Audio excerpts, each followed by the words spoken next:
భారత మాజీ ప్రధాని అటల్ బిహారీ వాజ్పేయి హయాంలో కుదుర్చుకున్న లాహోర్ ఒప్పందాన్ని తమ దేశం ఉల్లంఘించిందని పాకిస్తాన్ మాజీ ప్రధాని నవాజ్ షరీఫ్ అంగీకరించారు.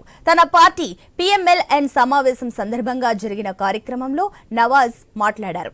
1998 మే 28న పాకిస్తాన్ 5 అణుపరీక్షలు నిర్వహించింది. ఆ తర్వాత వాజ్పేయి ఇక్కడికి వచ్చి తమతో ఒప్పందం కుదుర్చుకున్నారని చెప్పారు. కానీ తాము ఆ ఒప్పందాన్ని ఉల్లంఘించామని, అది తమ తప్పే అని వ్యాఖ్యానించారు.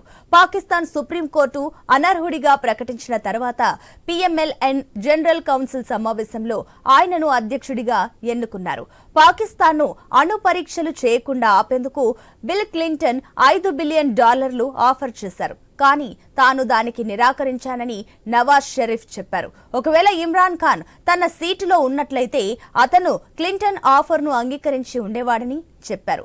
2017లో అప్పటి పాక్ ప్రధాన న్యాయమూర్తి సాకిబ్ నిసార్ తప్పుడు కేసులో తనను ప్రధాని కార్యాలయం నుంచి తొలగించారని చెప్పారు. తనపై ఉన్న కేసులన్నీ అవాస్తవమని, ఇమ్రాన్ ఖాన్ పై ఉన్న కేసులు నిజమని అన్నారు.